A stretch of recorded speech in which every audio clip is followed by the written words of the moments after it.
আসসালামু আলাইকুম সবাইকে, আশা করি সবাই ভালো আছেন। বাংলাদেশ ইন্ডিয়ার সঙ্গে পেরে উঠল না। ১-১ গোলের সমতায় সাফ আন্ডার-20 চ্যাম্পিয়নশিপ ২০২৬-এর গ্রুপ বির শেষ ম্যাচ বাংলাদেশ এবং ইন্ডিয়ার মধ্যকার ম্যাচটা শেষ হয়েছে এবং এই সমতায় শেষ হওয়ার মধ্যেও খুব একটা বেশি যে বাংলাদেশ গেইন করতে পেরেছে ব্যাপারটা কিন্তু এরকম কিছু নয় এবং ইন্ডিয়াও আমার কাছে মনে হয় যে আন্ডার পারফর্মই করেছে এই পুরো ম্যাচটায়। এই ম্যাচটাকে ঘিরে অনেক উত্তেজনা ছিল এবং আমরা জানতে পেরেছিলাম যে ম্যাচ শুরুর আগেই সবকটা টিকিট বিক্রি হয়ে গিয়েছে। একটা আন্ডার-20 সাফ লেভেলের ম্যাচের জন্য এই লেভেলের উন্মাদনা মালদ্বীপসের গ্রাউন্ডে গিয়ে সেটা কিন্তু একেবারেই অন্যরকম একটা অপ্রত্যাশিত ঘটনায় বলা চলে এবং এই যে ক্রাউড সাপোর্ট দুটো দলকে কিন্তু সাহায্য করেছিল ওভারঅল এবং শেষ পর্যন্ত এই পুরো ম্যাচের যে গতিপথ সেটা নিষ্পত্তি হয়েছে দুটো পার্টিকুলার সেট পিস থেকে। আমরা যদি শুরুতে ইন্ডিয়ার পারফরমেন্সের দিকে যাই, প্রথম ১০ মিনিট তারা একটা স্ট্রঙ্গার নোটে শুরু করতে পেরেছিল। বাংলাদেশ খুব একটা গোছানো খেলা তারা কিন্তু শুরু থেকে খেলতে পারেনি এবং একটা মাত্র পরিবর্তন নিয়ে বাংলাদেশ এই ম্যাচটা এসেছিল। ইউসুফ আলী, যিনি গত ম্যাচে মাথায় আঘাত পেয়েছিলেন, তার জায়গায় একজনকে নিয়ে আসা হয়েছিল, আশিকুর রহমান। তাকে দিয়ে শুরু করানো হয়েছিল। বাদবাকি ১০ জন একই ছিলেন, অর্থাৎ ডেকলান সুলিভান কিংবা স্যামুয়েল রাকসাম কিংবা ইব্রাহিম, তাদের কিন্তু প্রথম একাদশে শুরু থেকে জায়গা হয়নি এবং বাংলাদেশের শুরুটাও খুব একটা ভালো হয়নি। ইন্ডিয়া সেই চান্সগুলো নিয়েছে এবং সেখান থেকে যখন একটা কর্নার আসে, কর্নার থেকে তাদের ইয়াদাব ফার পোস্টে একটা হেডারে গোল দিয়ে ফেলেছেন এবং বাংলাদেশের কেউ তাকে আসলে সেভাবে মার্ক করতে পারেননি। বাংলাদেশের ওই সেট পিস থেকে ডিফেন্ড করার যে বিষয়টা, সেখানেও কিন্তু আমরা একটা দুর্বলতা আবারও কিন্তু আমরা লক্ষ্য করলাম।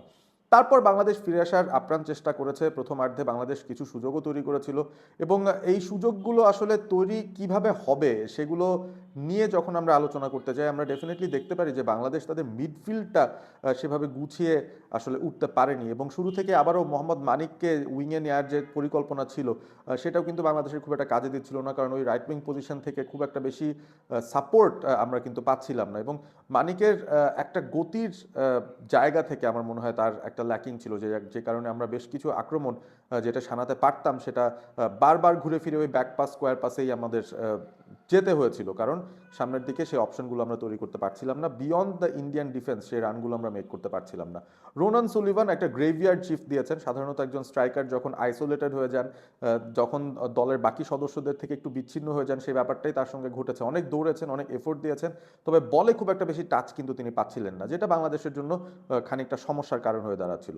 প্রথমার্ধের একেবারে শেষ ভাগের একটু আগে যদি বলি, প্রথমার্ধের শেষের দিকটায় বাংলাদেশের একজন ডিফেন্ডার সেই আশিকুর, যাকে কিনা আজকের ম্যাচেই নিয়ে আসা হয়েছিল ইউসুফ আলীর জায়গায়, তিনি আঘাতপ্রাপ্ত হয়েছেন। স্ট্রেচারে করে তাকে বের করে নিয়ে আসা হয়েছিল এবং তার জায়গায় মোহাম্মদ আব্দুল রিয়াদ ফাহিম তাকে রিপ্লেস করে নিয়ে আসা হয়। জার্সি নাম্বার 15 লেফট ব্যাক পজিশনটায় তিনি খেলা শুরু করেছিলেন এবং এই আব্দুলের পা ধরেই কিন্তু বাংলাদেশ তাদের প্রথম গোলটা পেয়ে যায়। ইন্ডিয়ার যে গোলটা এসেছিল সেটার বদলা হিসেবে সমতাসূচক গোলটা কিন্তু ওই আব্দুলের পা থেকে আসে। তবে পুরো ব্যাপারটার শুরুটা হয় ওই রোনান সুলিভানের কাছ থেকেই।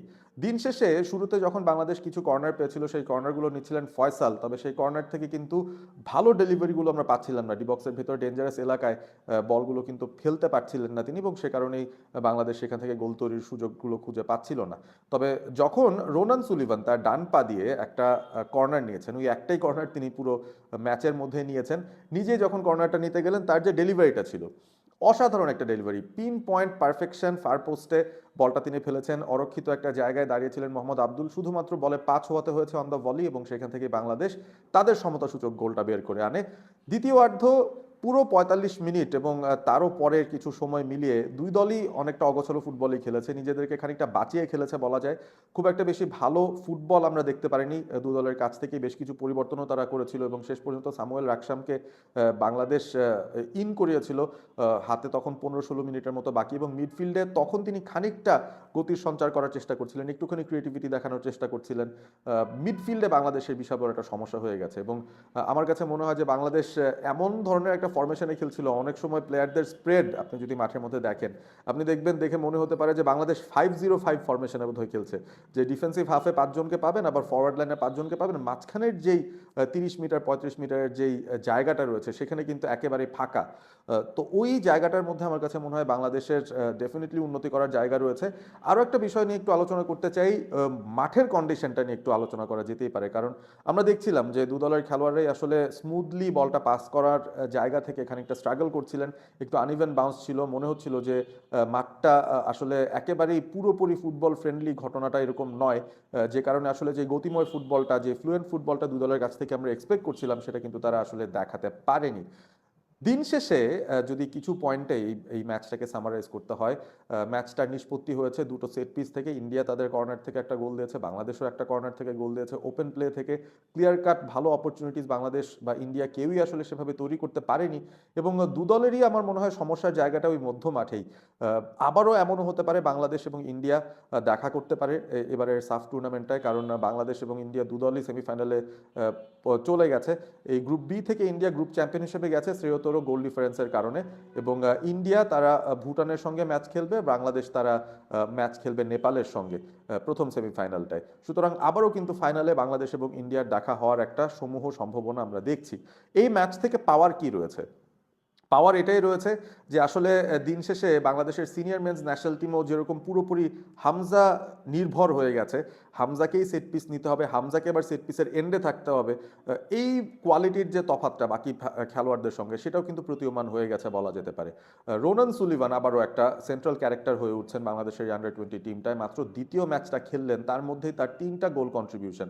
পাকিস্তানের এগেনস্টে জোড়া গোল করেছিলেন, এই ম্যাচেও তিনি কর্নারটা নিয়েছেন, সেই অ্যাসিস্ট থেকেই মোহাম্মদ আব্দুল গোলটা দিতে সক্ষম হয়েছেন। অর্থাৎ আবারও কিন্তু ঘুরে ফিরে ওই রোনান সুলিভানের উপরেই অতিরিক্ত নির্ভরশীলতা বাংলাদেশের এই দলটা দেখাচ্ছে, যেটা খুব একটা ভালো মেসেজ দিচ্ছেন আমি বলবো।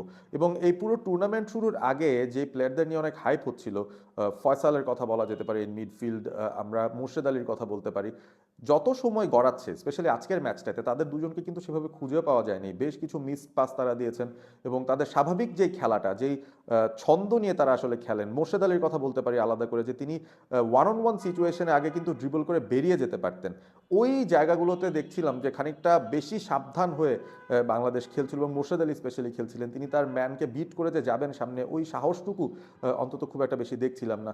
ফয়সালের কেসটাতেও সিমিলার একটা প্যাটার্ন আমরা লক্ষ্য করেছি। তিনিও তার সেরা খেলাটা এখনো পর্যন্ত এই টুর্নামেন্টে দিতে পারেননি। ফিজিক্যালি অনেকটা বুলিড হয়েছেন মিডফিল্ডে, সেটাও কিন্তু অনেক সময় আমরা দেখেছি যে তার কাছ থেকে বলটা, তিনি বল রিলিজ করার আগেই তাকে ইন্ডিয়ানরা ঘিরে ধরে তার কাছ থেকে কিন্তু বলটা বেশ কয়েকবার বের করেও নিয়ে চলে গেছে। সুতরাং এই বিষয়গুলোর একটা সুরাহা, একটা সমাধান বাংলাদেশে খুঁজে বের করতে হবে। সেমিফাইনালটা নেপালের সঙ্গে অবভিয়াসলি ইজি ম্যাচ হবে না। Nepal is in good form, তারা বেশ ভালো ফুটবল খেলেছে এই টুর্নামেন্টে এখনো পর্যন্ত, এবং তাদের এগেনস্টের ম্যাচটা বাংলাদেশকে উতরে গিয়ে তারপর ফাইনালে যেতে হবে, হয়তো সেখানে আবারও ইন্ডিয়ার সঙ্গে দেখা হবে।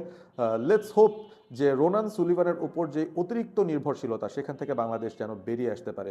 আর ইন্ডিয়া ডেফিনেটলি খুব ভালো একটা ফাইট দিয়েছে, এক্সপেক্টেড ফাইট তারা দিয়েছে এবং এক্সপেক্টেড রেজাল্টটাই তারা আদায় করতে পেরেছে। কোনো দলই আসলে আজকের ম্যাচটা অন্তত উইনার হিসেবে বেরিয়ে আসবে সেরকম কিন্তু হয়নি। সুতরাং একটা ফেয়ার রেজাল্ট দিয়েই বাংলাদেশ এবং ইন্ডিয়ার এই ম্যাচটা শেষ হয়েছে। কমেন্ট করে জানিয়ে দিন আপনাদের রিয়াকশনটা কি এই ম্যাচটা নিয়ে, এবং রোনান সুলিভানের ইনক্লুশনটা আসলেই বাংলাদেশকে নতুন একটা মাত্রা দিচ্ছে নাকি বাকি লোকাল খেলোয়াড়দের কনফিডেন্স কেড়ে নিচ্ছে, সেই বিষয়টা আপনারা জানিয়ে দিতে পারেন কমেন্ট করে। এবং এরই সাথে এমন একটা জিনিস আমরা দেখিনি, যেটা সেই ঘটনাটাও ঘটেছে, ইন্ডিয়ান গোলকিপিং কোচ এবং বাংলাদেশের হেড কোচ মার্ক কক্স দুজনকেই কিন্তু সেকেন্ড হাফ শুরুর আগে লাল কার্ড দেখিয়েছিলেন রেফারি। তাদের মধ্যে একটা বাকবিতণ্ডা হচ্ছিল এবং সেই ব্যাপারটা আউট অফ কন্ট্রোল চলে যাওয়ার পর দুজনকে রেড কার্ড দেওয়া হয়েছে। অর্থাৎ নেক্সট ম্যাচটায় বাংলাদেশ যখন খেলতে যাবে সেমিফাইনালে, মার্ক কক্স তখন কিন্তু বাংলাদেশের ডাগ আউটে থাকবেন না, তাকে ভেতর থেকে খেলাটা দেখতে হবে। এই ব্যাপারটা নিয়েও আপনাদের যদি কোনো মতামত থাকে জানিয়ে দিতে পারেন। তার ইম্প্যাক্ট আসলে কি দেখছেন বাংলাদেশের আন্ডার 20 দলটার মধ্যে, জানিয়ে দিতে পারেন কমেন্ট করে। ভিডিওটি ভালো লাগলে অবশ্যই বন্ধুদের সঙ্গে শেয়ার করবেন এবং সাবস্ক্রাইব করবেন অল স্পোর্ট এবিপি। ভালো থাকবেন সবাই।